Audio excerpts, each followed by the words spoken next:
Scorched Grace by Margot Douaihy. This is the first in a mystery series about a queer, tattooed, smoking, drinking nun who solves crimes. Kind of a mixed bag here. Some good things, some bad things. I believe this is the first book published by Gillian Flynn's publishing company. She's running something. I don't know anything about this, really, but I saw when researching this book that that's something about it that a lot of people are attracted to. A lot of people are reading this because they like Gillian Flynn. I also like Gillian Flynn. I've read several of her books. Not Gone Girl. I've seen the movie Gone Girl, but I've read her other books. I think she only has 3 books, even though she's like big and has been around forever. I don't know. So our main character is Sister Holiday. She is a young, new nun working at this Catholic school where someone is an arsonist. There's a fire, someone is thrown out of a window or jumps out of a window or is pushed out of a window and dies. And she has to solve the murder.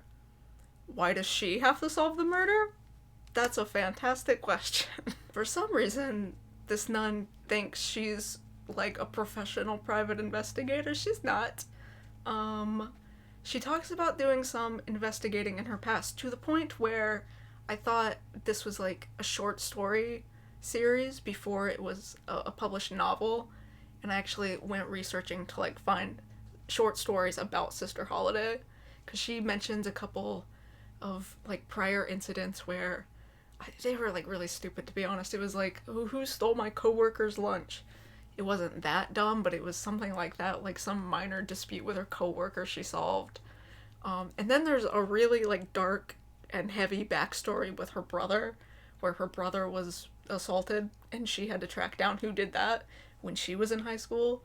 But that was her as a child investigating other children, and that's not really comparable to an adult homicide case where she is one of the suspects, because she thinks someone is framing her.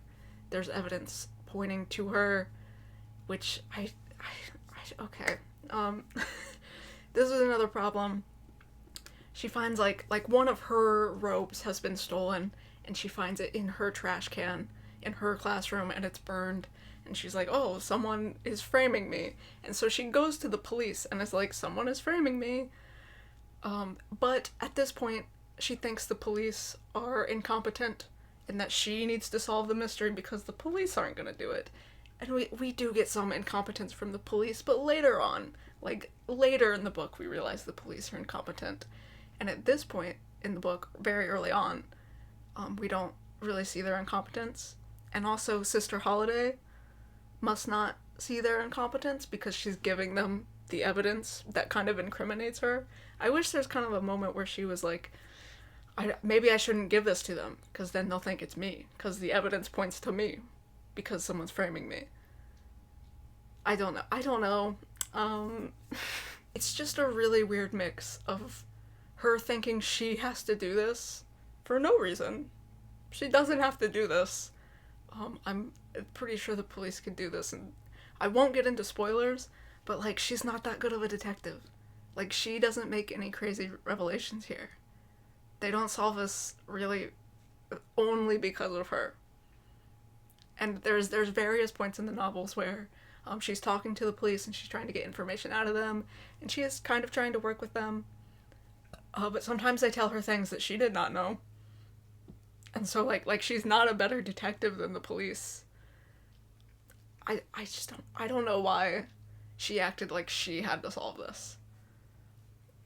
And I mean, it's established in her character that she just likes mysteries, and I guess she's been trailing mysteries her whole life, but like, I didn't feel that.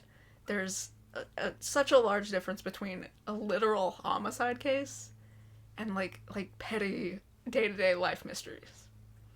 But also her weird, very dark backstory with her brother. But like, it's just different. I just didn't understand why this character was such a detective. And she is a detective. If you have ever read a mystery novel, this nails the tone.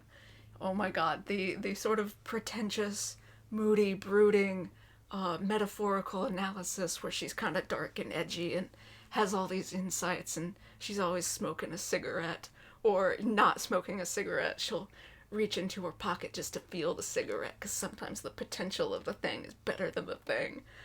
You have all of these grand, metaphorical, overly done, overly edgy lines that are indicative of the genre. That's what the author's going for. She does accomplish that. I went back and forth between being like, oh my god, this character, this person, oh boy, and then being like, well, that's what the author wants, though, because this is the whole point of this is a classic detective mystery story, vigilante detective private investigator story, but with a very non-classic private investigator character. It's a nun, and she's a woman, and she's gay, and she has tattoos. It's kind of gimmicky, because once that gimmick runs out, like, again, the mystery here, not very good. I wasn't super compelled by this mystery, honestly. I didn't care about the guy who died. Multiple people die. I wasn't really impacted by any of it. And it's not really a good mystery structure like I wanted.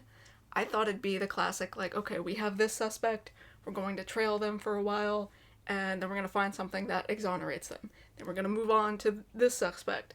Trail them, maybe it's them, oh, maybe it's not them, and then we'll find new information, like, oh, maybe it was the first guy, we underestimated something. And that doesn't happen. Like, we're not, like, following specific suspects and, like, clearing them. Like in a TV show, like that sort of formulaic plot. We're just kind of vibing around. There's a lot of tangents. She really likes to go off on tangents. We get a lot of flashbacks of her before she became a nun. She left New York to become a nun like a year ago. Before that, she was in a punk, all-girl punk band. Drinking, smoking, doing drugs every night. Sex, drugs, and rock and roll. Super edgy. All the tattoos. That she has to cover at work because she's so edgy. Again, it's really a surface level gimmick that I don't know. It got tired. There's no substance in the actual mystery beyond the initial gimmick of, isn't this different? Isn't she so intriguing? Isn't she such a strange character to be solving this mystery? And yeah, she is, because she's not very qualified to do it. And then we get like backstory with like her mom. I guess that works in this book because her mom did die in a fire, and there's a bunch of fires going on here.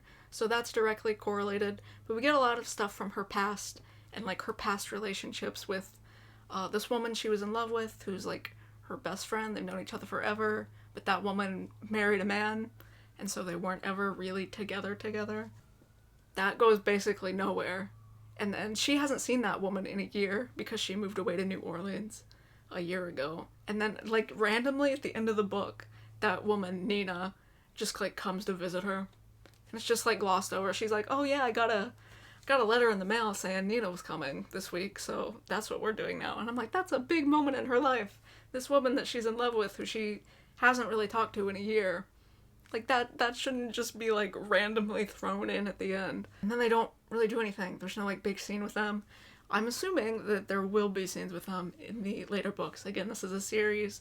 I don't know if the second book is already out yet or if it comes out very soon this year. I've seen the cover. I forget what it's called. I don't care. I don't know if I'm gonna read it. This was kind of meh for me. But a lot of that, like, past stuff seems like it's, like, set up for future books. And, like, drama that will get resolved in future books.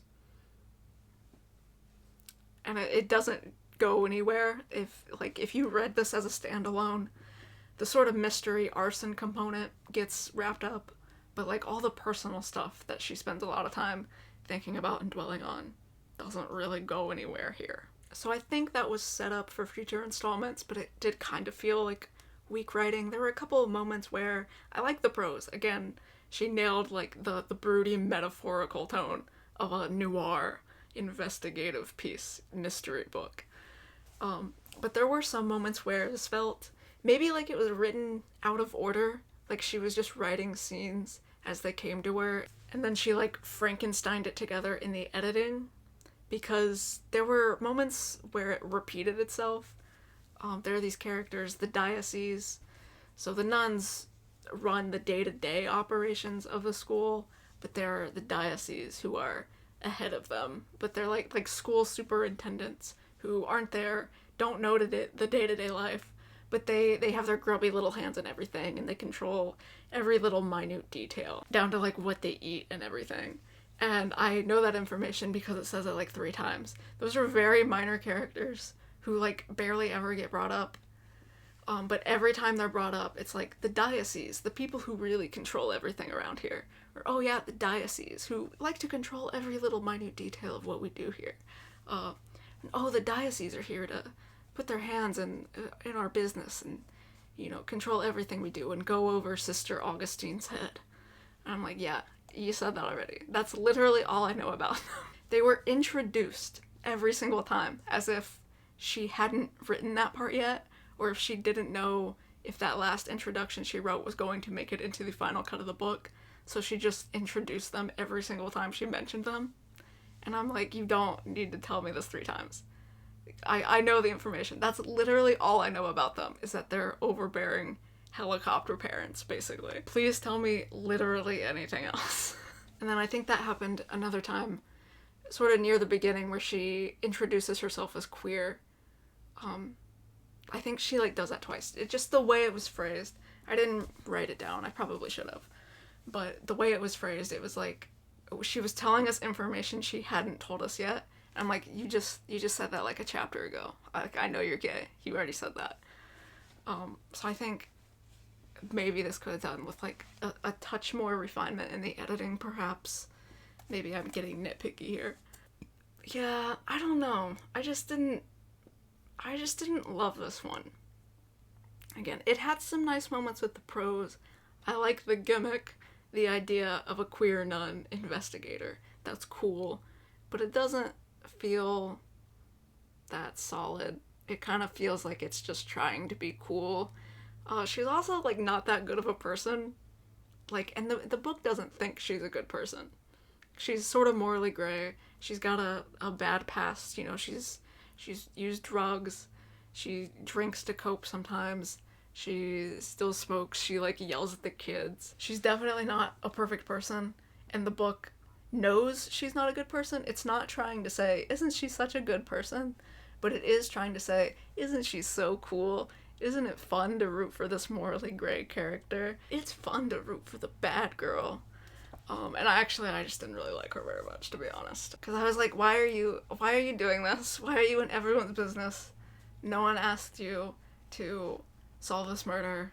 No one even asked you to exonerate yourself, because the police did not find the evidence incriminating you. And so, like, you didn't even need to defend yourself. Like, you could have just minded your own business. Like, maybe gone to therapy. I feel like that would have been good for her. Dealt with her own stuff, again, with the woman she loved. She probably just could have spent her time doing something else. This could have been just a completely different book. So I didn't really vibe with the character. And again, the actual plot of, like, who's committing the arson, not that interesting. Didn't really care about the victims that much. We don't get to see a lot of them before they die. And so I just, like, didn't care. And, like, even, like, the reveal at the end's, like, not that interesting. And the motivations aren't that interesting.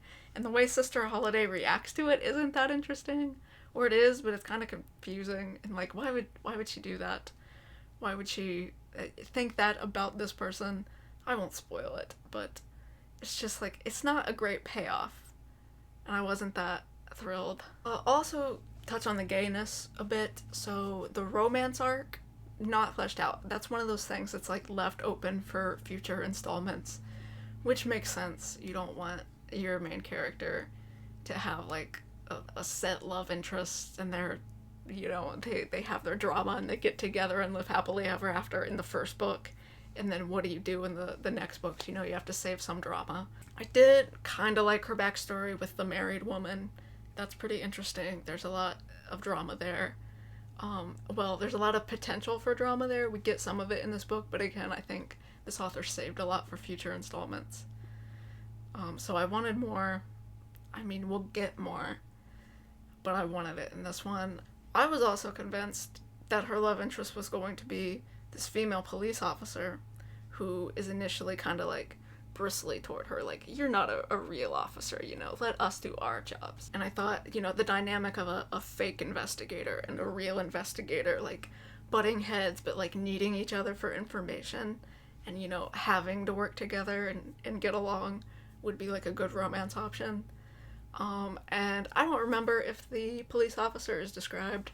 I'm sure she's probably described when she's introduced, but I just don't recall, because I heard female police officer and I'm like, obviously this is a butch lesbian. A police officer, a lady police officer in a book about queer ladies, this is a lesbian. She's probably a hot butch. And then, like, halfway through the book, she's like, oh, here's a picture of my husband. He sucks, actually. He's like a man-child, but this is my husband, and I'm not a lesbian. That threw me off. And again, she's not happy with her husband, so, like, there's potential that she could leave him and get with Sister Holiday. But I don't think that was actually the romance. I think maybe they're, like, friends, and, like, they sort of get each other, because they're both, like, kind of edgy, and they both have some dark pasts and some things they're struggling with that are similar.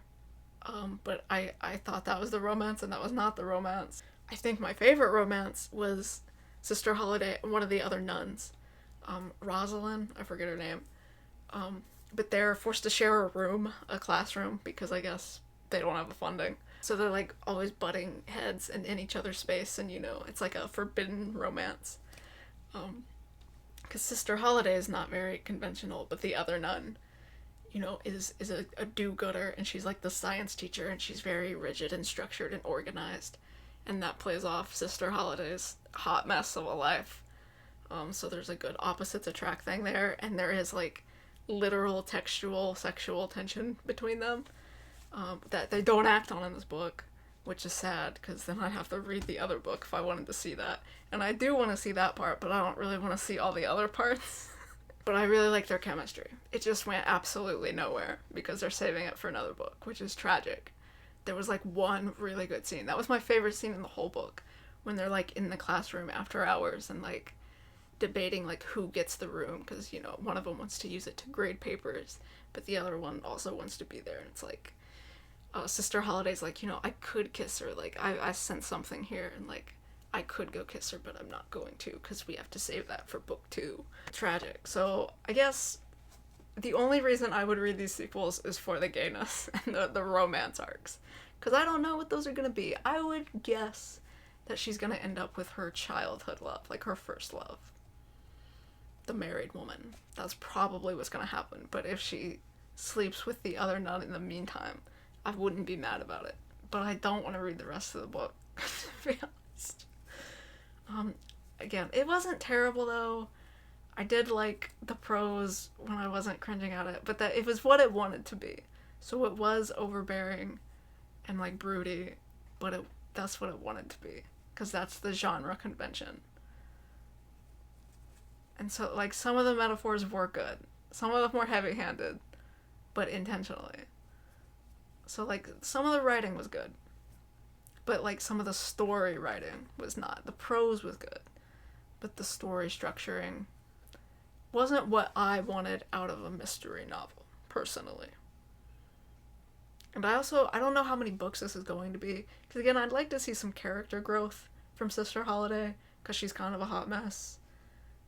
But I don't know, if you have a long serial, like, you can't, you know, fix her in book 2, you know? She can't just become a functioning member of society in book 2, because then what's your arc for the rest of the books?